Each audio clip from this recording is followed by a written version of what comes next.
I'm a councillor in the London Borough of Greenwich. I'm also chair of the Regeneration Scrutiny Panel. I have a background in social policy, economic development and regeneration consultancy, and have worked with many and continue to work with many grassroots organisations and small businesses professionally. As I've only got a few minutes here, I'm going to focus on the Housing, Local Government and Transport Policy Commission with reference to local economic development, which takes in a number of areas. Can I just say though, before I start, I was very much inspired by Toshi's contribution. Like him, I'm a northerner, but I'm based in London, and we all share the same socialist values. They are our rock. But my view is we need to roll that rock into the 21st century, because we're now in a period that's very, very fluid. And in a sense, the new socialism of the 21st century is still being born, and we have to progress down that road. So most commentators are agreed in the aftermath of the pandemic that we're heading for a significant economic downturn in the UK and beyond. So local economic development is going to become even more important. Unlike some other sections of the National Policy Forum, we haven't seen the watering down of socialist principles and policies that we've seen elsewhere. However, there are some key principles and policies that we need to reaffirm and to ensure that they're continued and that they're not watered down. I'm going to concentrate on 5 areas. The first is a reaffirmation of our support for community wealth building, which is a set of socialist policies developed in my home city of Preston and implemented successfully by many local authorities, including North Ayrshire, Newham, Salford, Croydon, and many others. I'll come back to that shortly. Secondly, insourcing, not outsourcing, and support for local councils who wish to bring services back in-house, particularly where they're integrated with local supply chains and local businesses procured services from them. Thirdly, a commitment to develop policies and instruments to support the Labour Green New Deal, which I'm not going to talk about now because other speakers tonight are going to focus on this through the development of low carbon economy and reform of the energy system, limiting the power of big energy companies, and then use of the planning system to promote sustainable development, support local communities, and to ensure big developers do not abuse their positions, and to support and maintain public housing. And finally, commitments to community economic development led by local communities with support from other partners and facilitated by local political representatives, which are community-led and controlled solutions. We have a significant opportunity now to work with new organisations, such as the new mutual aid societies and organisations that have resulted from the pandemic.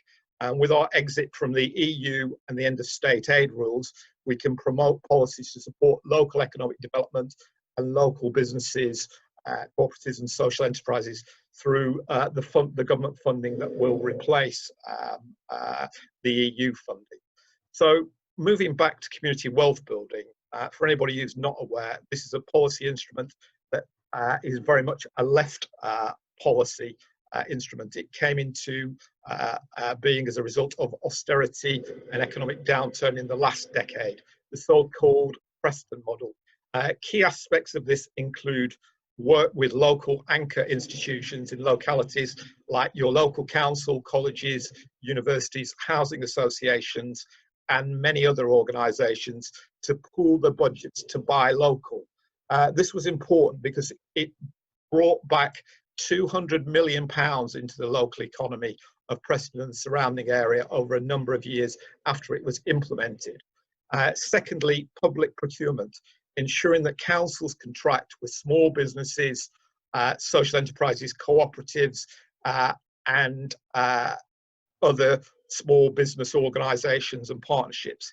This has safeguarded up to 4,000 jobs in the Preston area and the wider Lancashire area, according to a study conducted by Preston City Council.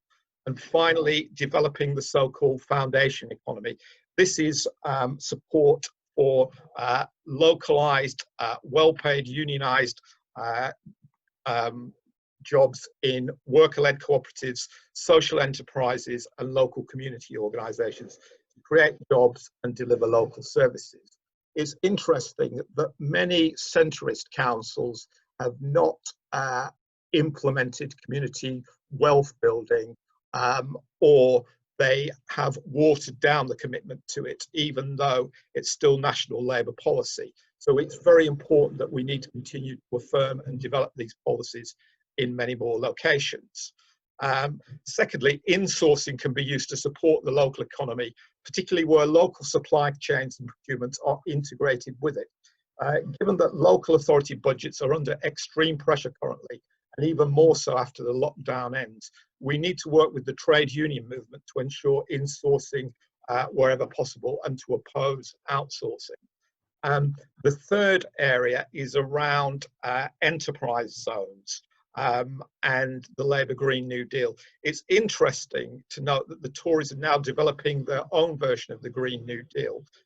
Anybody who watched Prime Minister's Questions on Wednesday would have seen the new Tory MP for Bolsover, who took over from Dennis Skinner, ask in Parliament for Boris Johnson to support a policy initiative in his constituency to establish a green enterprise zone.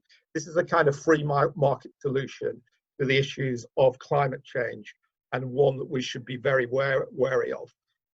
What are enterprise zones? This is in the NPF consultation. Enterprise zones are a Tory initiative, and they were usually set up in areas where there was limited job growth, limited business startups, or limited business growth. A package of incentives and tax breaks is offered in those areas to businesses that set up in those zones. First rolled out in 2011, there are now 44 of these in England. They were criticised recently for their limited job creation between 2011 and 2017 in a study by the Centre for Cities and published by the BBC last year. They originally forecast to create 54,000 new jobs between 2012 and 15. However, the BBC commissioned research found that by 2017, only about 17,000 jobs had been created in 24 enterprise zones around England. So that's about 120 jobs a year. And in two areas, the numbers of jobs had actually fallen. So my personal view is that in these zones, they need either significant reform with much bigger focus on job creation, or indeed they should be abolished.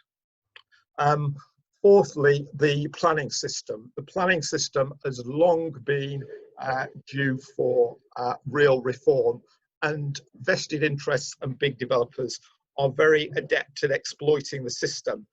So we need to push reforms with genuine local democracy and ballots of local residents impacted by these developments by the private sector. There's some balloting in council-owned estates and other areas, but I believe this needs to be extended to the private sector as well to give local communities a real say. Number 5, community-led economic development led by local communities, and those same communities should control those solutions as well. Some other organisations who submitted to the National Policy Forum consultation strongly make the point that local communities are best placed to assess their own needs and make decisions around projects and funding priorities. The CV-19 crisis has heightened this awareness, and the mutual aid societies created could be strong partners for local renewal. This will need to be backed up by resources, active local authority intervention, and other partnerships which can develop.